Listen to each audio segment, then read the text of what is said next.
Hello, once again, officially welcome to the webinar that we are implementing in the framework of the CATALISI project. This webinar will be dedicated to the evaluation of higher educational institutional change through participatory approach. And today our colleagues from UCC, from University College Cork, will deliver a presentation and will share their experience. At the end, of course, there will be some opportunity for discussion. Without further delay, I give the floor to Matteo Paloca from UCC to start presenting. Matteo, please. Yeah, thank you, Violeta. Hi, everyone. As Violeta said, my name is Matteo Paloca. I'm joined by Dr. David O'Connell, David Hogan, and also Dr. Martin Galvin, who will be joining us in just a minute there. We are part of the UCC's CATALISI team, and the focus of today's webinar is that of exploring the process of evaluation and the influence of participatory approach in higher education institutional change. And while going through this presentation, we're going to be talking essentially of UCC's perspective and our experience within CATALISI and the role that we played in this process, and then also looking at the consortium more broadly. Just a quick look here at the agenda of the presentation, which we will get through relatively swiftly. We're going to have a quick overview of what is CATALISI for the uninitiated or people who might be listening in later on the website at this webinar. We're also going to be looking at the theory of change methodology as a good approach to evaluation and impact assessment. We're going to be exploring that question. Then also we're going to be looking at key performance indicators and what we learned as an institution, as UCC specifically, but also as the consortium more broadly, about KPIs and the role they play in institutional change. And then finally, we're going to be talking about participatory approach and what difference it makes in the evaluation impact assessment process. Specifically, again, from UCC's point of view and our perspective, but also from the organization more broadly. So for who doesn't know, CATALISI is a consortium of 11 organizations from 8 different European countries. These countries are Italy, Ireland, Belgium, Lithuania, Spain, Poland, Greece, and the Netherlands. Out of these 11 institutions, 4 are facilitating or facilitator institutions or organizations, so primarily private sector entities. And these 4 organizations are coupled with 7 higher education institutions, so universities in the European higher education context. The purpose of this consortium is that of bringing together these facilitators and implementers and supporting these higher education institutions, so the 7 implementing partners, to successfully implement strategic policy and institutional changes within their own institutions through the use of acceleration services, which are provided by the 4 facilitating partners. So CATALISI focuses on 14 different intervention areas, which are kind of spread out in 3 main domains, which are research, careers, and talent support, research modus operandi, and sustainable research and in education. And so the universities, the higher education institutions, selected specific intervention areas out of these 3 domains to work on in this 3-year EU-funded project. Just a quick look there at the methodology of CATALISI. So the first step in the methodology was that of exploring each specific HEI and their own, the internal state of affairs of their institution, and understanding which intervention areas could best complement the objectives that they were trying to achieve through essentially a SWOT analysis of each individual institution. The second phase of CATALISI is centered around a co-design and co-creation phase between the different institutions to create transformational pathways, identify objectives, action plans, and initially there were, let's say, temporary KPIs that then were later on perfected and became like the definitive KPIs to evaluate that transformational change throughout the project. Step number 3 of the CATALISI methodology was that of implementation. So using the acceleration services that we will just touch upon just a second now, to actually accelerate and catalyze the institutional change by improving communication and information transfer between the different institutions. And then finally, the 4th phase is the evaluation phase, which is kind of central to UCC's role in the CATALISI initiative, which was to do a final assessment, although there was constant monitoring throughout the 4 phases by part of UCC of these processes, helping and working with the individual institutions to perfect their action plans and transformational pathways. The evaluation phase essentially completes at the end of the project with a final evaluation, which is mixed with that formative evaluation that was conducted throughout the project. And also the evaluation will then feed into policy recommendations that will be submitted as part of the entire project. Just quickly looking at those acceleration services, as you can see here, there are 7 acceleration services, which were provided by the 4 facilitating partners, so the 4 private sector partners of the project. And as I said, the acceleration services, their focus is that of improving the communication between the partners. I'm not going to get into the specific details of every single acceleration service, but as you can see here, they all are kind of specifically tackling different aspects of the work that each HEI is doing. So if we could just, like, for example, quickly mention the one in the center, that the reinforced human capital is actually formed by 2 separate types of events. We had MMLs, so mutual learning events that lasted for the first part of the project, where we would essentially get all the consortium partners together. They would explain what work they're doing and they would share their knowledge. And then we had also twinning events between 2 individual, let's say, partners at a time, working on similar or the same intervention areas. And these twinnings were focused on allowing these universities to communicate and share knowledge. So yeah, so that's a quick overview, a very quick overview of the CATALISI project.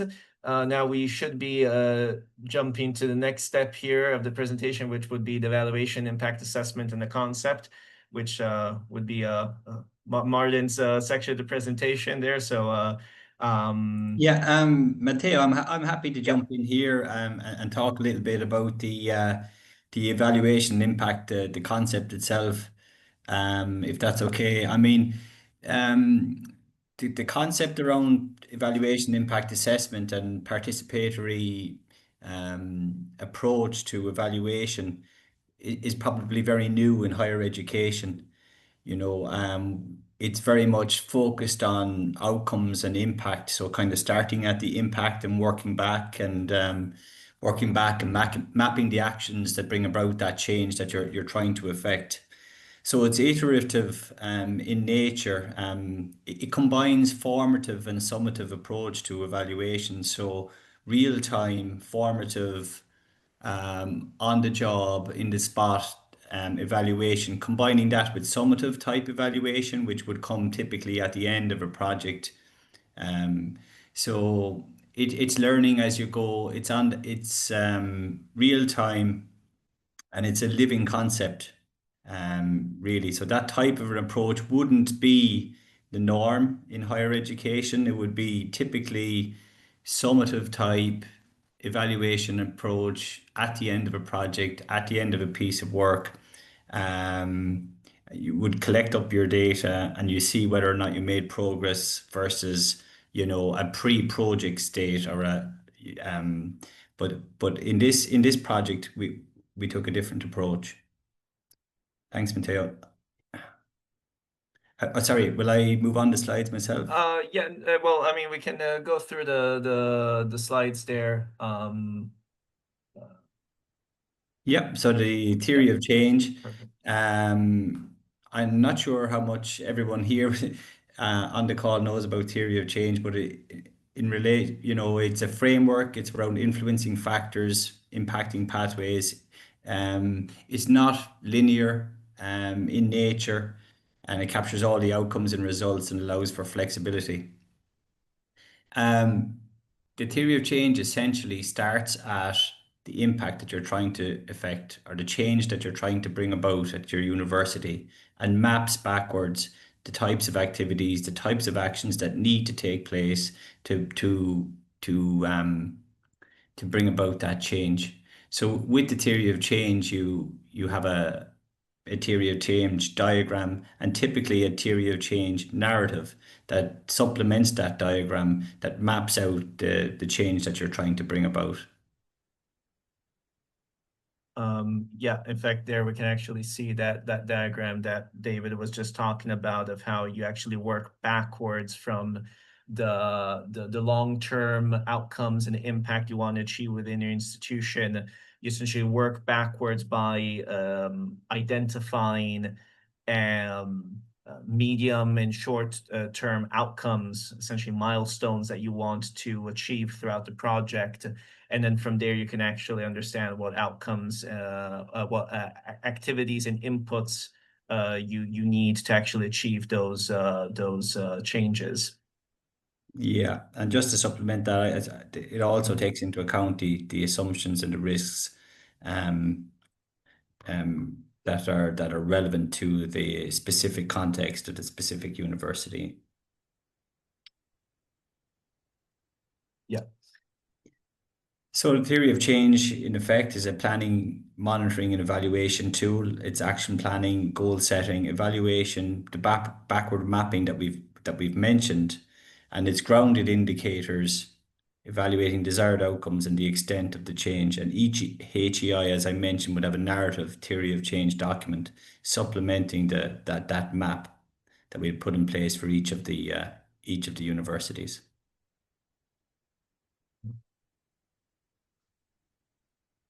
So the evaluation approach, this leading on from the theory of change, the evaluation approach combines both the formative and summative. The formative, like I mentioned before, on the spot, real time, evaluation, participatory approach, conversations with the higher education institutions themselves, understanding their context, their framework, the conditions in which they operate. The context is really important. And, gathering data through those conversations and those discussions to be able to evaluate the effectiveness and the extent of the change that's brought about. And then it also combines that with the summative piece, the collection of data, the survey tools that we would use, the information, so qualitative and quantitative, and KPIs. So it brings it all, it brings together the formative piece and the summative piece, and it uses KPIs, key performance indicators. And people, in higher education, people can sometimes roll their eyes when they hear key performance indicators, because especially a project like CATALISI, when we're talking about the reform of research assessment and it touches on open science and COARA and the responsible use of metrics and all that type of thing, people think that KPIs are, maybe view KPIs in a negative light, but KPIs can actually really help universities stay on track and bring about the change that they want to bring about if they're used effectively. And that's what we found our work on KPIs throughout CATALISI. Some principles that we'll go through in a second that will be useful and can be applied to further European projects. So the first thing in relation to KPIs is that they should be smart in nature and that they should be specific and measurable and attainable, relevant and time-based.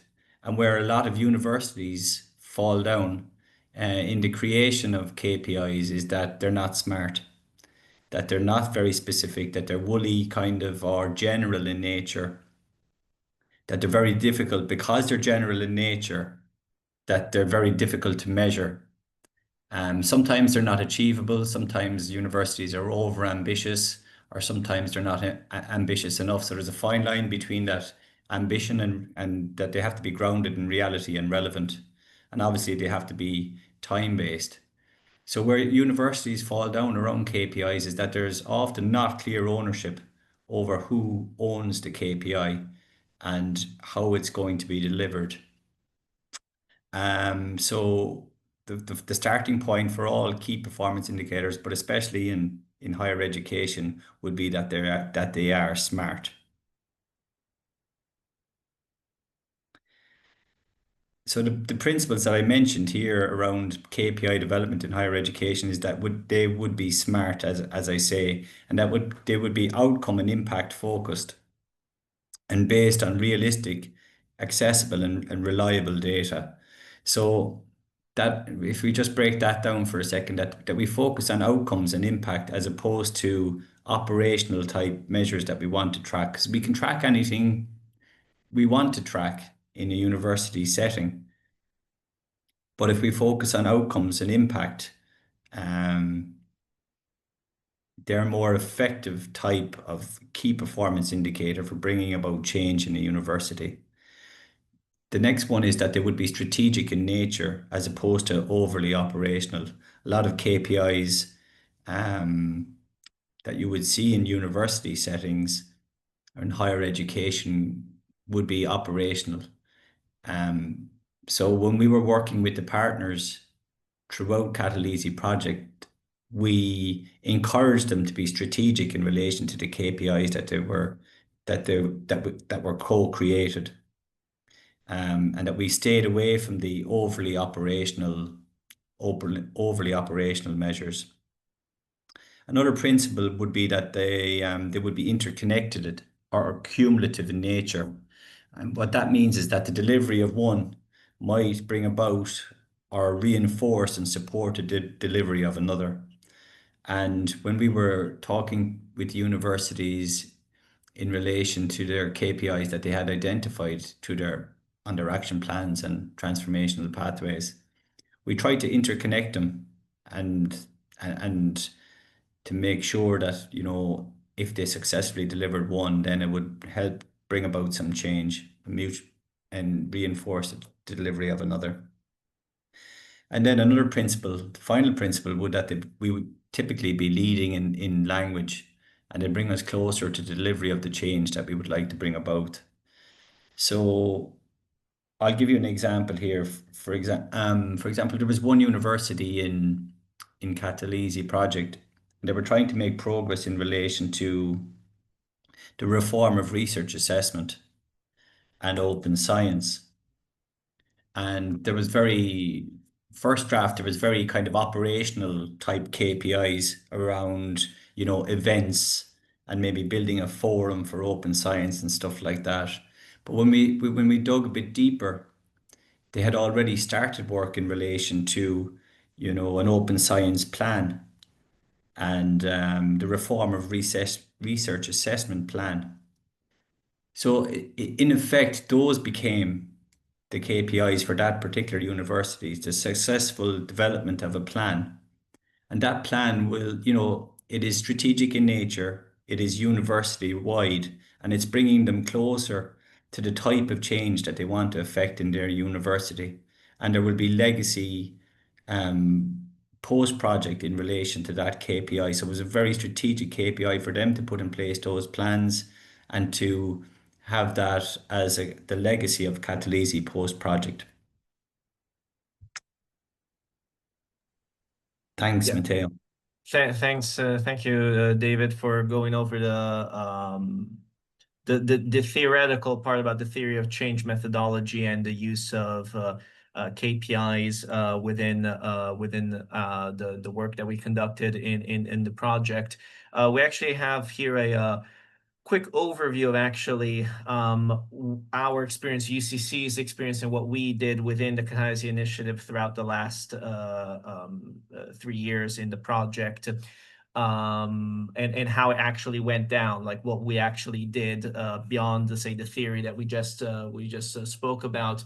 So the work that UCC has done within CATALISI as part of the evaluation impact assessment approach is kind of built around three steps. The round one, or the first phase of our work, was actually concluded roughly at the beginning of this year, the end of last year, and it comprised initial introduction to the evaluation approach with the individual implementing partners. So essentially going over the project itself, but also the theory of change, the narrative approach that we were going to take in building their action plans and identifying those KPIs. This was then followed by a first phase of bilaterals that were conducted between UCC and the individual partners to kind of go through their action plans, understand, applying all those principles that David just spoke about, the identifying smart KPIs, identifying ownership, maybe kind of like really concentrating on the KPIs that were achievable and not, let's say, overwhelming for the institutions, and how to actually get there. That first phase of the bilaterals was conducted last year. And then the round one, or phase one of the process, actually ended with the General Assembly in January of 2025 in Thessaloniki with our AUTH partners. They hosted the General Assembly for CATALISI, where we were able to conduct a workshop on the utilization of the acceleration services that then produced an internal report which was shared with the CATALISI partners on their utilization and potential, let's say, areas of exploitation for the acceleration services throughout the subsequent year. Round two, or phase two, of our evaluation impact assessment work started soon after that, where we had a second phase of bilaterals, which happened about a year after the first, where we were able to meet again with the implementing partners, go through their updated action plans to understand if really they were able to better concentrate their efforts on specific KPIs, identifying objectives, and really kind of just polishing up the work that was conducted in the first round of bilaterals. And then we launched at the end of this spring a self-evaluation survey with all partners, not only implementing but also facilitating partners. It was a very, very thorough survey that had a full 1 month expiration date. So we really wanted to get everyone to kind of take their time to fill out the survey. Was comprised of over 50 questions that produced an enormous quantity of data that we were able to then analyze as part of our work package 4 work, so the evaluation impact assessment. And then we entered, after that final analysis of the data, we entered the last phase, which is still currently ongoing, which is the production of a qualitative and quantitative report based on that survey, which had both qualitative and quantitative aspects, integrating that also with other, let's say, reports, internal reports, and material information that we were able to collect throughout all of these bilaterals and meetings we had. And that will feed into the final evaluation report, which is due to be submitted at the end of this year. And we're also going to be conducting a validation workshop at the General Assembly in Amsterdam in mid-November of this year to go over the first draft of that evaluation report, to kind of get sense check the results with all the partners before actually going ahead and submitting that. So that's just a quick rundown of what UCC went through. And now Dr. David O'Connell is going to talk about the impact on, let's say, that the project had specifically from UCC's perspective, and also the organization more broadly there. So I'll give the floor to you there, David. Thanks, Matteo. You working the slides, are you? Brilliant. Yes. Yeah, so that was great. Thank you, David. Thanks, Matteo. It was a great overview, I guess, of the theory of the approach, the CATALISI approach we've been taking, and also some of the practical things we've done from a methodological point of view. So what we thought would be useful now at this point is to have a look at and focus in on maybe how the embedding of the CATALISI acceleration services within UCC, and I think particularly the living lab approach, how how that has helped us from a practical perspective embark on a transformational journey, and particular in relation to one kind of very important area that resonates certainly with us within UCC, but I think the institutions right across Europe, and that's financial sustainability, and particularly from research financial sustainability. And the slide there just illustrates, I guess, an Irish context of that, in that we you know, the funding of universities is a real problem within Ireland. It's not a priority for our government, but it's not a priority for governments right across Europe, I think, you know, with a few exceptions, but generally I think that's the case. And the percentage of GDP that is spent on research is far below those recommended numbers, and that we're all aspiring to, but are a long way off. So, and changing that does require a transformational approach, I think, you know. And ultimately the reason, you know, again, I'm preaching to the converted here, but you know, we need to increase the levels of funding that supports our research. And it's all about being strategic with that funding in terms of building capacity, attracting talent from outside of Europe into Europe, and ultimately driving sustainability. It's about diversifying the sources of research income that support our research mission. Too often we rely on a small number of sources. That makes us vulnerable as institutions, and that's a risk. But more widely, we need to develop funding models, I think, that support our institutional agendas, that are informed, and this comes back to the whole co-creation living lab approach, that are agendas that are informed by our societal partners. I think it's a fair point to make that the funding agendas,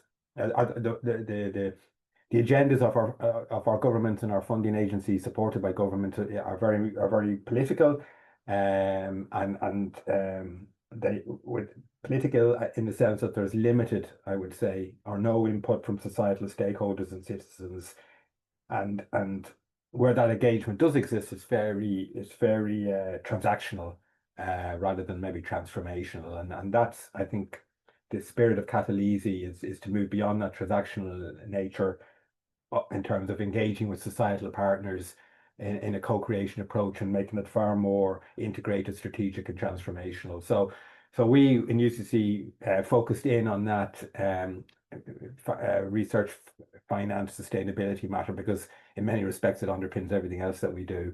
If we switch to the next slide there, Matteo, thank you. So in terms of, you know, specifics, I just getting into the specifics of maybe some things that that I think the CATALISI approach and the implementation embedding of CATALISI acceleration services have delivered for us include some of the points here, which just very briefly, I think we've leveraged the skills and the knowledge acquired by engaging with the CATALISI project and the services that form part of the CATALISI project to secure a co-lead role in this unique European University Alliance, which has been, again, a bit of a game changer for us, and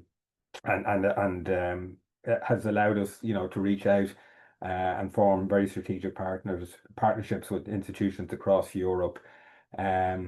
I think more generally, it has improved our decision making and the supports around our decision making through this quadruple helix, you know, true engagement with quadruple helix stakeholders. And I think for the first time, I think it'd be fair to say, and by doing so, I think what it's allowed us to do, it has allowed us to embed and apply state-of-the-art co-creation methods in terms of how we formulate strategy and how we formulate policy as well. And what it's also allowed us to do is engage, you know, and you'll be aware of, or the colleagues in the CATALISI project will be aware that we were invited to present a paper at a very high level EUA, so that's the European University Association funding forum, which was made up of rectors and presidents of universities from across Europe, where we talked about institutional transformation supported by the methodology that the CATALISI project,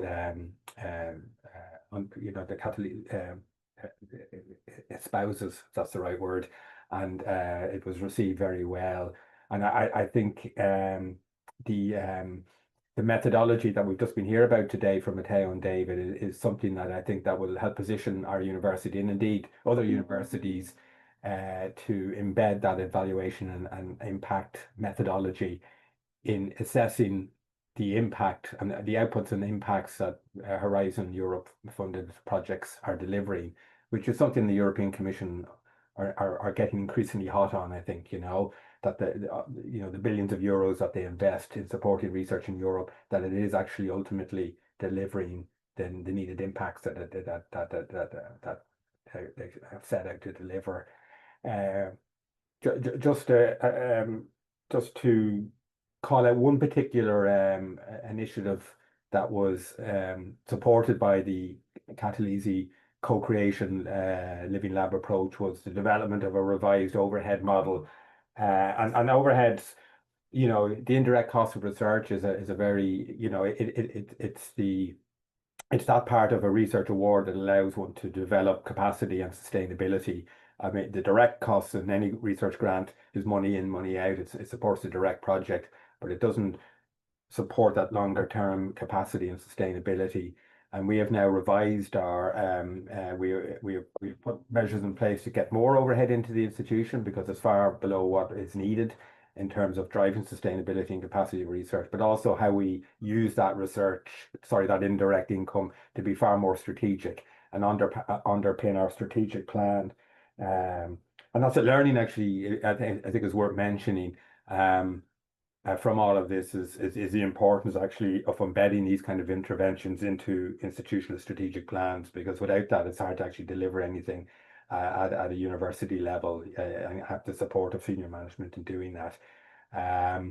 What the project is also, or what the CATALISI has also enabled us, is to go out and leverage additional funding to support various initiatives around research culture and research assessment. And one example is we've used this living lab co-creation CATALISI inspired approach to secure funding from a major UK funder, the Wellcome Trust, on cultural transformation.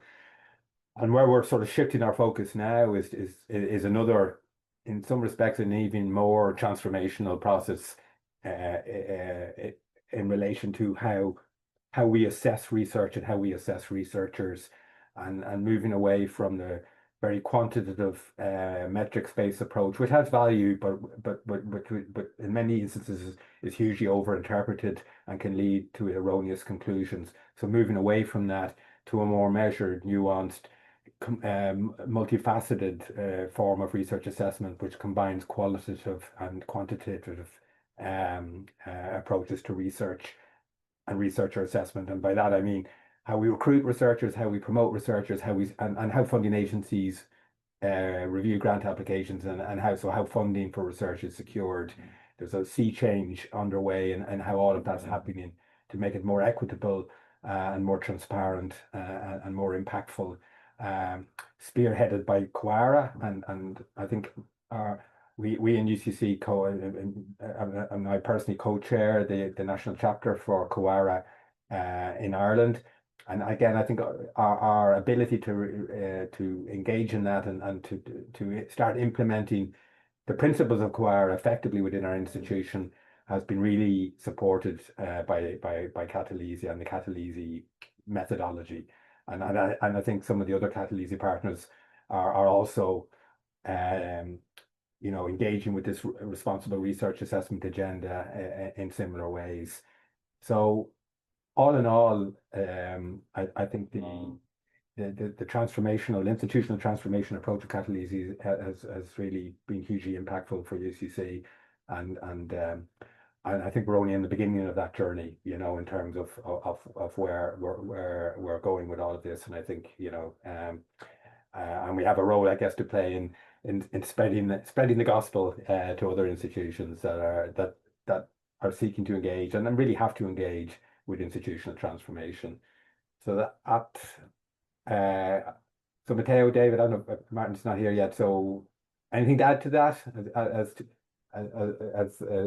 team members being involved? And have I captured everything that that very, very thorough overview of the positive outcomes and impacts of the CATALISI initiative for UCC. So thank you for giving that presentation there, David.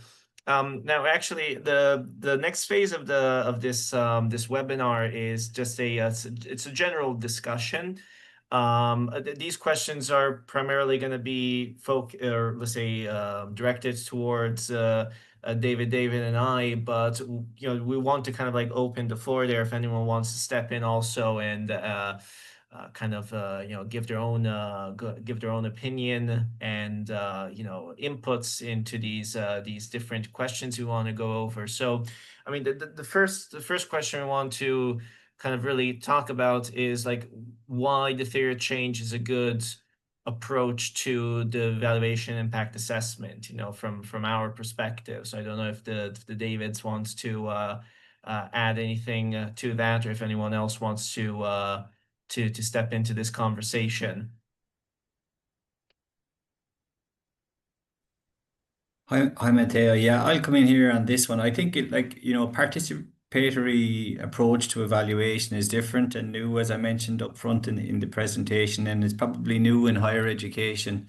And typically on European projects or, national projects in higher education, the approach to evaluation and impact assessment is typically summative. It's looking at a state of the university or higher education pre-transformation or pre-change, and what progress had they made post-change. So it normally involves the conduction of a survey or a state-of-the-art research or something like that, then a survey on completion of the project, and you measure the change. Whereas the theory of change approach, it takes into account the context. And it worked well in this project because Living Lab was one of the acceleration services here. So it takes into account the context, what's going on in the university, what's going on in, is it political, what's the national conditions, what are the barriers, what are the frameworks, how is it operating, and it takes all that, and it starts at the impact that you're trying to bring about and the change that you're trying to bring about, and then stepping back down into the specific actions. So, and those specific actions build up to the change or the impact that you're trying to build about. So I think it's a good approach. It combines both the formative and summative evaluation, so it's real time, on the spot learning where universities can learn from each other, and learnings, going through round one of the evaluation process and going through round two of the evaluation process, we were able to apply learnings picked up in round one formative to other universities in round two in the formative assessment too. So you're building on your knowledge constantly, what's working well, case studies, best practices, and sharing those across the consortium, which ultimately has a positive impact for the successful delivery of the project itself, but for all of those universities as well. Just to add to that, I think what it also does, so what this approach is, I think it's filling a gap in current practice. It's it's allowing institutions to kind of monitor and capture the impact of organizational change, which is a gap at the moment. Being able to assess that impact and that change that it's delivering what one envisaged that it would deliver and change. And I think the real power of it is being able to spread the word. It's to get this approach mainstream across other types of initiatives across Europe, other types of programs across Europe, like in particular, the one that closest to me in my role in directing research, research support office is around the impact of the research that we do. So I think there's a real, what we've been able to do here is road test, if you like, and trial this approach. We've been able to demonstrate its value and its impact, and I think the opportunity, and it's a key exploitable result for us, is to make is get this established in HEIs, right, in higher education institutes right across Europe, and I think there's as I said at the outset, there's a real need for it, and I think this provides a really valuable solution to an unmet need in terms of how of the investments that are going into higher education and institutes and into research in particular. Thank you, David. And also just adding to what David Hogan mentioned there before, when it comes to especially the bilateral meetings, really helped, at least talk on a personal note, but I think I can also speak on behalf of the entire UCC CATALISI team. It really helped us understand how one big factor when it comes to institutional change is like the regional specific kind of institutional cultural environment in which each institution lives in, that is also a big player in driving the institutional change, and that had an effect also on the evaluation impact assessment process that we were trying to apply with the individual institutions there. Now, just moving on there to the second kind of point of the discussion phase when it comes to the key performance indicators and what we learned about them and how we apply them to the CATALISI project for the individual partners. I don't know if David, you want to mention or add anything about that? Yeah, I think we covered it off in the main body of the presentation itself, but from someone that works in KPIs quite a lot at the university level in relation to our reporting to national government, and then seeing the KPIs that came forward from the various institutions as part of the first round of action planning and transformational pathways, they were probably very different from the KPIs that they found themselves with by the end of the project. Typically universities are very ambitious up front, and they have multiple KPIs and indicators that they want to achieve and things. And then I think there's a dose of reality in relation to what can actually be achieved and how much change can be achieved through the terms of a project. And how to prioritize what is it you're trying to achieve. So I think in terms of learnings, that universities had probably too many KPIs identified up front.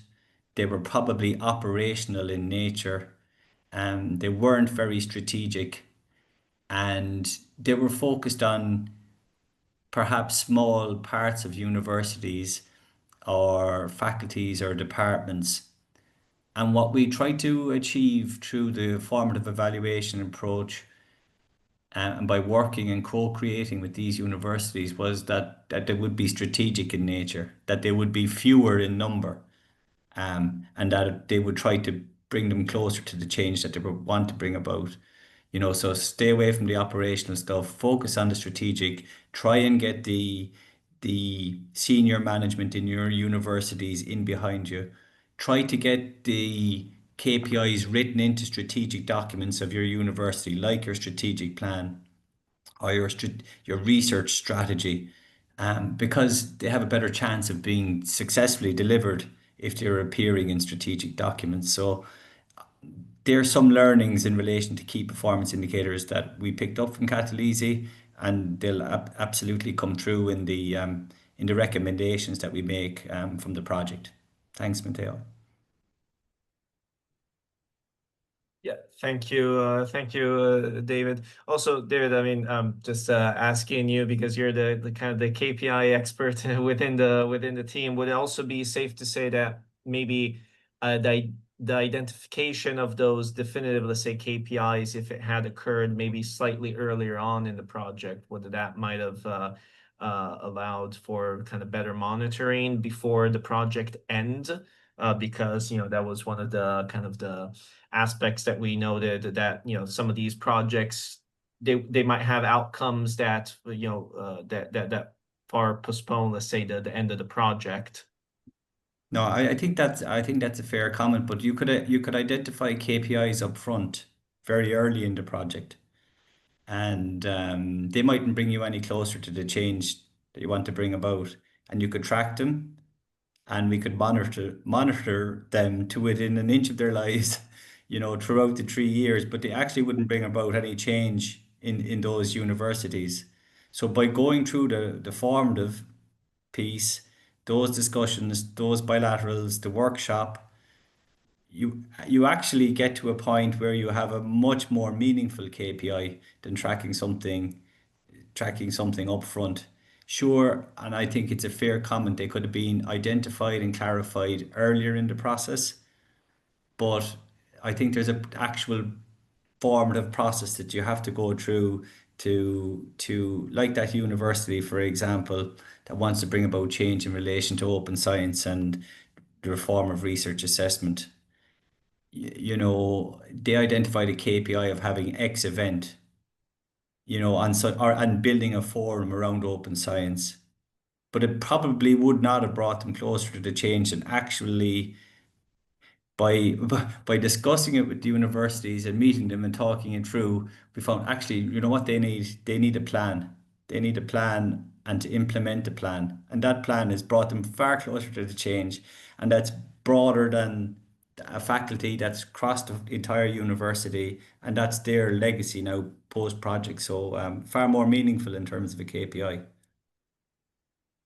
Yeah, so one could almost say that the real, let's say, the real learning of CATALISI wasn't necessarily early identification of KPIs and then monitoring them throughout the project, but it was more actually the exploratory process into learning how to identify those KPIs and, like, so to speak, allow them then later on, even after the end of the project, to kind of like walk on their own 2 feet now with that learning of like how to identify those KPIs for long-term institutional change. Yeah, I think that's a fair comment, and it's not just UCC's involvement here; it's the involvement of all the facilitators and partners and learning as you go, and in particular, the other facilitating partners of CATALISI project, um, the other acceleration services, learning through the mutual learning events, the twinnings, and applying those learnings through the formative process, then to arrive at final KPIs. And bearing in mind that there are also project-wide KPIs.